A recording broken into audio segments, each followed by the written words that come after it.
महाराष्ट्र शासनाने ग्रामीण भागातील ज्या माता भगिनी आहेत त्यांच्या उन्नतीसाठी काही योजना या ठिकाणी निर्माण केल्या।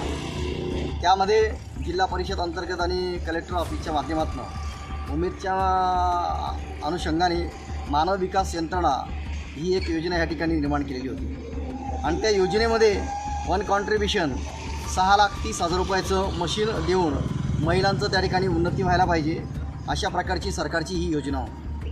परंतु या योजनेमध्ये जिल्हा ग्रामीण विकास यंत्रणेचे उद्धव धारणे, ईश्वर पाटील, लोकेश सोनोने, वर्षा हिरे आणि पगारे मॅडम यांच्या संगनमताने आणि यांना अजून अधिकारी आणि ज्याने कंपनीतून जी मशीन दिलेली तुम्ही पाहू शकता, ही जी मशीन आहे या मशीनसाठी सरकारने त्या योजनेमध्ये 6,30,000 रुपये दिलेले होते। त्याचं वन कॉन्ट्रीब्युशन जो होतं ते वन कॉन्ट्रीब्युशन महिलांनी जशा तशा पद्धतीने ते वन कॉन्ट्रीब्युशन दिलं आणि आपला स्वतःचा उद्योग त्या ठिकाणी चालू व्हावा यासाठी वन कॉन्ट्रीब्युशन भरून त्या मशिनी मागवल्या।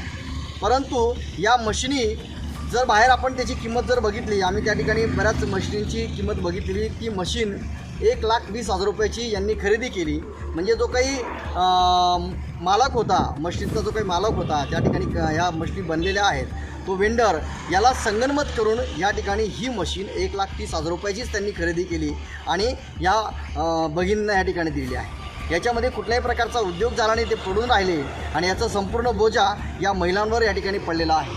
ही बाब ज्यावेळेस आमच्या निदर्शनामध्ये आल्यानंतर जवळजवळ 5 महिन्यापासून या गोष्टींचा पाठपुरावा करून संबंधितांवर गुन्हे दाखल करण्यासाठी आम्ही या ठिकाणी माननीय जिल्हाधिकारी असतील आणि मुख्यमंत्री, उपमुख्यमंत्री, त्याच पद्धतीने ग्रामीण विकास यंत्रणा, ग्रामीण विकास मंत्री यांच्यापर्यंत आम्ही तक्रारी दाखल केल्या। त्या तक्रारीच्या अनुषंगाने आम्हाला अजूनपर्यंत संबंधितांवर कुठल्याही प्रकारचे गुन्हे दाखल झालेले नाही।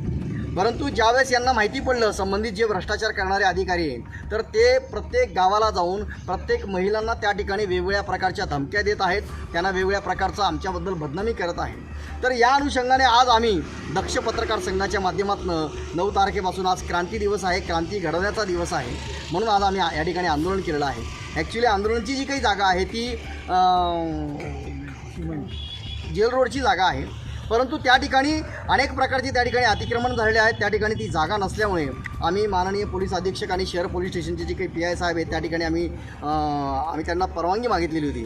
त्या परवानगीच्या अनुषंगाने या ठिकाणी स्वतः PI साहेब, बरेचसे कर्मचारी, त्याच पद्धतीने कलेक्टर साहेब या ठिकाणी कलेक्टर साहेबांचे जे काही PI आहेत त्यांनी आम्हाला सांगितलं की तुम्हाला न्याय मिळणार आहे, संबंधितांवर गुन्हे दाखल करणार आहोत, परंतु कलेक्टरच्या समोर ही जी जागा आहे इथे तुम्ही आंदोलनाला बसू नका, म्हणून आम्ही त्यांच्या शब्दाला मान देऊन या ठिकाणाहून आम्ही जेल रोडला जाणार आहोत आणि तिथून आमचं आंदोलन त्या ठिकाणी कायमस्वरूपी जोपर्यंत संबंधित अधिकाऱ्यांवर गुन्हे दाखल होत नाही तोपर्यंत आमचं आंदोलन चालू राहील। त्यांना जोपर्यंत सस्पेंड केला जात नाही आणि वेंडर ज्याच्याकडनं मशिनी आणलेल्या आहेत ती कंपनीचं ब्लॅक लिस्टेड जाऊन त्यांच्यावर गुन्हे दाखल होत नाही तोपर्यंत आमचं आंदोलन हे चालू राहील।